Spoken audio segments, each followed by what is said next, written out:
Today, we're going to talk about Luka Doncic. Not about his footwork, not about his IQ, not his offensive bag, because he has a big one. We're talking about the elephant in the room, get it? The elephant? And yeah, maybe Luka ate that elephant. Luka's conditioning is the topic today. This isn't a hot take. This isn't hate. This is real talk, and what's crazy is you're starting to hear it from everywhere. Stephen A. Smith is saying it. Dan Patrick is saying it. J.J. Reddick, the Lakers coach, even though he didn't say his name, heavily implied it. And fans, they've been saying it for years. So today, let's break it all down. What's really going on with Luka's conditioning? Is it hurting the Lakers' chances of greatness? And how does he stack up physically compared to some of the NBA's top guards? Let's get into it. Let's start with Stephen A. Smith. Now, we all know Stephen A. can be loud, dramatic, entertaining, and sometimes over the top. But when he's right, and sometimes he's right. Here's what he said about Luka being out of shape.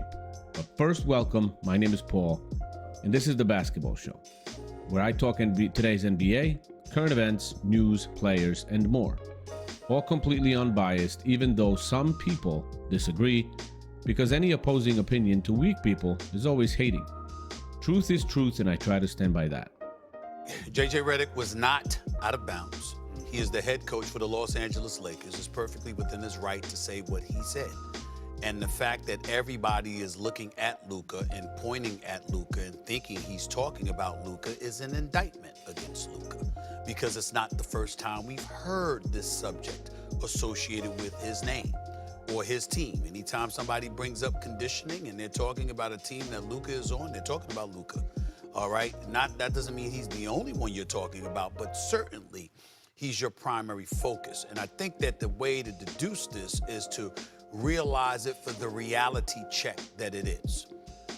If you're J.J. Reddick, you are a rookie coach. I think he did a damn good job. First 50-win season the Lakers have had since 2019-2020 when they won the title. We understand that, even though he came up short and got bounced out in the first round. Yeah, he made some mistakes along the way. Perk pointed out lack of adjustments to some degree, even though he tried to do a few things, as Jay pointed out. But in the end, he had no faith in his big men and no faith in his bench. So that's what it comes down to. So he's looking at the future. And in looking at the future, how much time left does LeBron James have?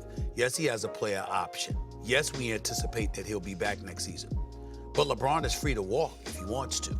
All right? And the bottom line is, assuming he stays, which we all assume will happen, how long is that going to be for? You know Luka's going to be around for the next decade.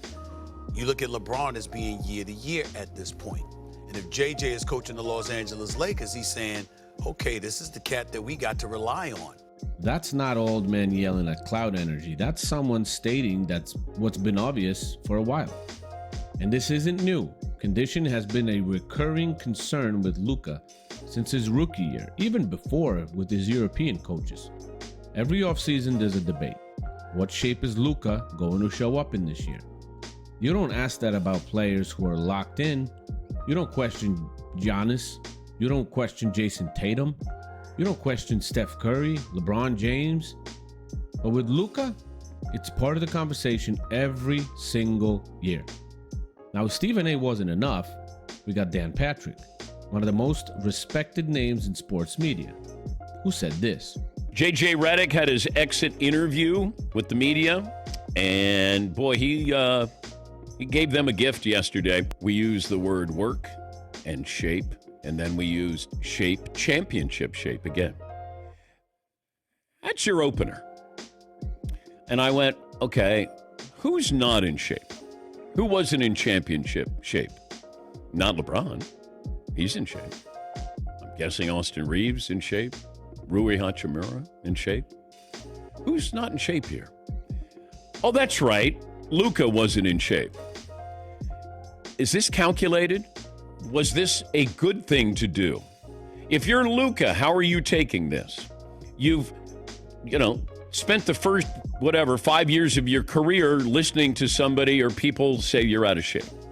Even though you go to an NBA Finals, you play in the Olympics, you go to a Western Conference Finals, but then you get traded because you had a GM who didn't want to invest in you that kind of money because he thought defense wins championships and you weren't going to be in shape.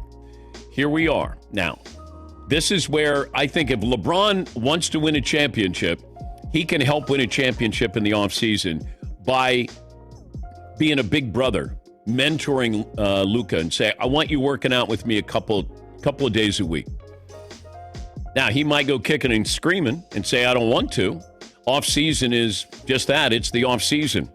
But if you want LeBron and LeBron wants to win another championship, the only way it's going to happen is if Luka truly wants to get in shape and wants to play defense. And Dan Patrick is not a hot take guy. He's a measured, thoughtful voice. And even he is saying it's a problem. When a 25-year-old is already playing like he's 35, walking the ball up, slow transitions, breathing heavy early in games, getting blown out by so many times on defense in 5 games with the Wolves. It was like 9 or 10 times on video, literally documented, the guys on offense are just blowing by him. He can't move his feet fast enough to stay in front of anybody. It's ridiculous. That's fitness. That's not style. Now here is where it gets interesting. JJ Reddick recently made some comments during the Lakers, as I mentioned in the beginning, in his exit interview coverage. And he said this. The offseason and the work that's required in an offseason to be in championship shape. And, we have a ways to go as a roster. And certainly there are individuals that were in phenomenal shape. There's certainly other ones that could have been in better shape. That's where my mind goes immediately is we have to get in championship shape. He didn't name names, but the internet lit up with one name in particular, and that's Luka Doncic. And why is that? Because this is a reputation Luka's had for years. Even back when he played in Europe, his coaches in Real Madrid commented on his conditioning. The issue isn't new. It's just getting harder to ignore now that he is in his mid-20s. Let's talk numbers for a second. Here is Luka, listed at 6 foot 6 inches and 230 pounds. Now compare that to other elite guards. James Harden, 6 foot 5, 220 pounds, 35 years old. He's 10 years older than Luka. Russell Westbrook, 6 foot 4, 200 pounds at 36 years old. Cade Cunningham, 6 foot 6, 220 pounds, 23 years old. And Cade is just as tall, 10 pounds lighter, and this dude is built like a modern point forward. I just watched him play against my New York Knicks. Luka is heavier than most NFL cornerbacks. In fact, he's almost built like a small forward from the 2000s. And he plays a guard-heavy role with insane usage. That's not sustainable unless your conditioning is elite. And let's not forget, Harden got flamed for being out of shape in Houston. Yeah, he did it on purpose because he wanted to get out of there. But Zion gets crushed as well for not being conditioned. Why should Luka be the exception? Now here's the thing, Luka's numbers are insane. 30 points, 8-9 rebounds, 8-9 assists. You know the stat line. He puts up MVP numbers in his sleep. But he's also slower defensively. He's tired in fourth quarters and he can't push the pace when needed. When you play the whole game at a walk-up pace, you're shrinking your team's ceiling, no matter how skilled you are. Let's be real, Luka is too talented to have conditioning be the thing holding him back. He's not a 35-year-old trying to hang on. He's 25. They're supposed to be his prime years. You can't be huffing and puffing in March, then trying to dominate deep into May and June. And here is why it matters. The NBA is only getting faster. More pace, more spacing, more possessions. You can't get by on just being talented anymore. You need the motor to go with it.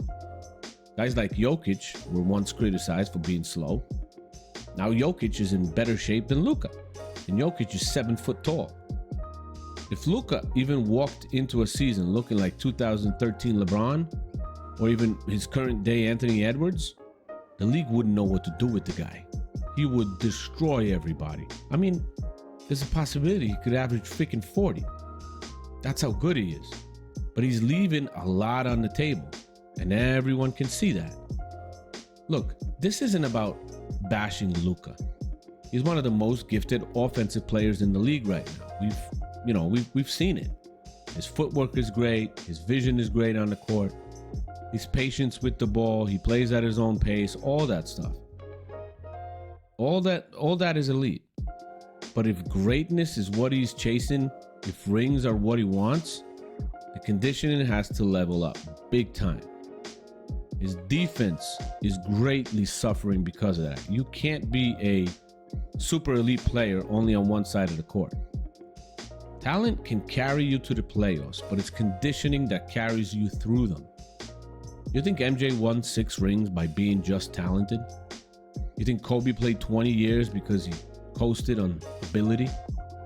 They were obsessed with being in the best shape of their lives.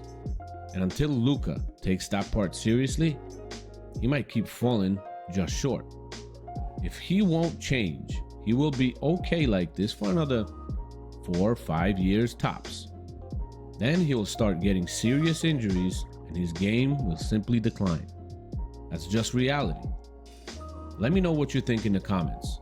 Is the criticism of Luka's shape fair, or are people blowing it out of proportion? And do you think Luka can finally take that next step and change his approach to everything when he's in Los Angeles? Not just be a scorer, but a leader and a physical presence, a physical specimen. Imagine Luka coming in shredded into a season. That would be a surprise. Now, if you like that video, hit the like button. Subscribe if you haven't already, and consider becoming a channel member to support the grind. This is The Basketball Show. I'm Paul, and I'll see you in the next one. Bye.